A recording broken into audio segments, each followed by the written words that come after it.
Covid जैसे किसी भी संक्रमण से निपटने के लिए बिहार का पूरा स्वास्थ्य व्यवस्था पूरी तरह से असमर्थ है। नवजात शिशु या छोटे बच्चों के हृदय में अगर दुर्भाग्यवश छिद्र मिल जाए तो उनके परिजन दिल्ली या बेंगलुरु का चक्कर काटते रह जाते हैं। महिलाओं के स्वास्थ्य संबंधी सुविधाओं और उपचार की व्यवस्था भी भयावह स्थिति में है। एनीमिया बिहार में महिलाओं के बीच एक गंभीर समस्या बनी हुई है। एक तत्पर और सतत एनीमिया स्क्रीनिंग कार्यक्रम अत्यावश्यक है।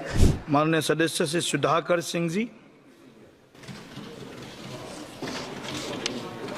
माननीय अध्यक्ष महोदय जी, बड़े अफसोस के साथ कहना पड़ रहा है कि इस बार भी स्वास्थ्य बजट देश की लगातार बढ़ती स्वास्थ्य के क्षेत्र में आवश्यकताओं को देखते हुए बिल्कुल ही अपर्याप्त है।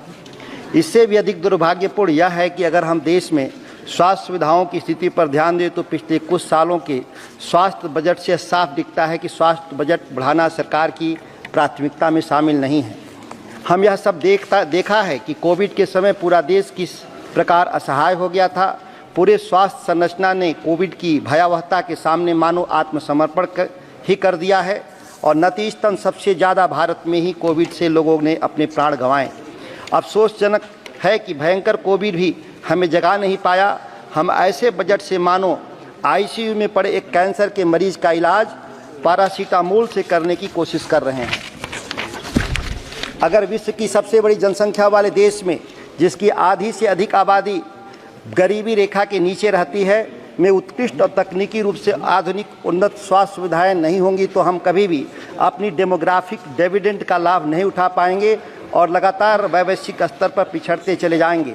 विश्व की सबसे बड़ी अधिक आबादी वाला देश अगर अपने बजट का केवल 2% और जीडीपी का 0.28% स्वास्थ्य पर खर्च करेगा तो वैश्विक स्तर पर मजबूत उपस्थिति कैसे दर्ज करेगा। स्वास्थ्य और परिवार मंत्रालय के लिए बजट आवंटन 87,657 करोड़ रखा गया है, जो पिछले साल की तुलना में थोड़ा अधिक जरूर प्रतीत होता है, लेकिन मुद्रास्फीति को एकोमोडेट करने के बाद वास्तविक रूप से देखा जाए तो पिछले साल के मुकाबले कम बजट है। वैसा ही है कि एक बड़े घाव पर बैंडेड लगाने के समान है बजट।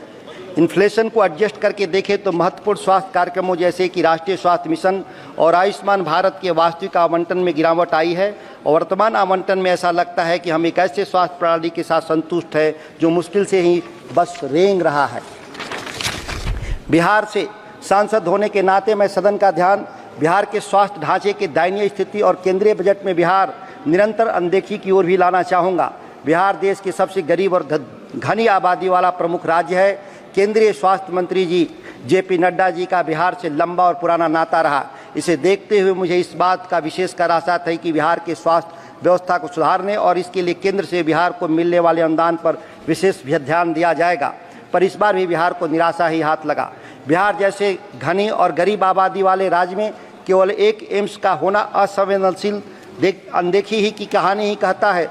दरभंगा एम्स अब जिस ढर्रे पे चला है, यह कब बनकर तैयार होगा यह कोई नहीं बता सकता।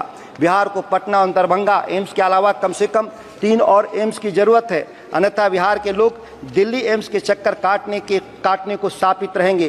प्रतिवर्ष 4 लाख लोग अकेले दिल्ली बिहार एम्स में अपनी चिकित्सा हेतु आते हैं, जबकि अन्य अस्पतालों में इलाज के लिए आए हुए रोगियों का आंकड़ा मैं प्रस्तुत नहीं कर पा रहा हूं। बिहार में देश में सबसे कम डॉक्टर रोगी अनुपात है। यह असंतुलन को दूर करने का समय आ गया है। जिला अस्पताल में कहीं भी बेहोशी के डॉक्टर नहीं होने से छोटे छोटे ऑपरेशन के लिए भी लोगों को पटना जाना। स्वास्थ्य केंद्र मूलभूत सुविधाओं और पर्याप्त संख्या में कर्मियों की कमी की कहानी कहते हैं तो वहीं सुपर स्पेशलिस्ट स्वास्थ्य सुविधाएं भी नदारत हैं। नवजात शिशु या छोटे बच्चों के हृदय में अगर दुर्भाग्यवश छिद्र मिल जाए तो उनके परिजन दिल्ली या बेंगलुरु का चक्कर काटते रह जाते हैं। हृदय या गुर्दे के रोगों के इलाज के लिए जुड़ी सुविधाएं भी लगभग नदारत है। कोविड जैसे किसी भी संक्रमण से निपटने के लिए बिहार का पूरा स्वास्थ्य व्यवस्था पूरी तरह से असमर्थ है। महिलाओं के स्वास्थ्य संबंधी सुविधाओं और उपचार की व्यवस्था भी भयावह स्थिति में है। एनीमिया बिहार में महिलाओं के बीच एक गंभीर समस्या बनी हुई है। एक तत्पर और सतत एनीमिया स्क्रीनिंग कार्यक्रम अत्यावश्यक है। शिशु मृत्यु दर, मातृ शिशु मृत्यु दर, जच्चा बच्चा में पाए जाने वाले कुपोषण के मामले में बिहार में भी चिंताजनक स्थिति में है। ग्रामीण क्षेत्रों में चिकित्सक अपनी सेवाएं देना नहीं चाहते। यह स्थिति हमारे ग्रामीण स्वास्थ्य ढांचे को कमजोर करती है और ग्रामीण जनसंख्या को चिकित्सा सेवाओं के लिए शहर भागना पड़ता। बिहार में सभी पटना की ओर भागते हैं। इस समस्या के समाधान के लिए सरकार यह अनिवार्य करे कि सभी चिकित्सा संस्थान तक अपनी पढ़ाई पूरी करने के बाद ग्रामीण क्षेत्रों में कुछ वर्षों तक सेवा देंगे, तभी जाकर ग्रामीण क्षेत्रों में स्वास्थ्य सुविधाओं में सुधार की आशा की जा सकती है। इसके लिए अगर जरूरत पड़े तो संसद से कानून बनाने की भी आवश्यकता है। बिहार में चिकित्सकों और विशेषज्ञों की कमी 2005 से 2022 के बीच 46% से बढ़कर 79% हो गया। इस पर भी केंद्र सरकार को ध्यान देना होगा। बिहार का स्वास्थ्य संरचना भारी संकट में है। प्रति लाख लोगों पर अस्पताल के बिस्तरों की संख्या बिहार में देश में सबसे कम केवल 6 हैं। बजट में महत्वपूर्ण पहलुओं पर भी ध्यान नहीं गया। जरूरत थी आयुष्मान योजना को सभी आय समूहों के वृद्धों के लिए उपलब्ध करवाया जाए। इसके लिए विशेषकर वृद्धों, विकलांगों और कमजोर वर्गों के लिए लोगों के नियमों में ढील दी जाए। मैं 1 मिनट में अपनी बात समाप्त करता हूं। अंतिम में मैं बिहार के लिए एक एम्स की स्थापना का मांग करता हूं, ताकि बेहतर इलाज के लिए दिल्ली मुंबई नहीं जाना पड़े। औरंगाबाद में स्वीकृत मेडिकल कॉलेज पैसे के अभाव में निर्माण शुरू नहीं हो पाया। देव जैसे ऐतिहासिक पर्यटन स्थल पर बड़ा अस्पताल का निर्माण हो। आशा और ममता जैसे ग्रामीण स्वास्थ्य कार्यकर्ताओं का न्यूनतम 20,000 मानदेय का भुगतान सुनिश्चित किया जाए।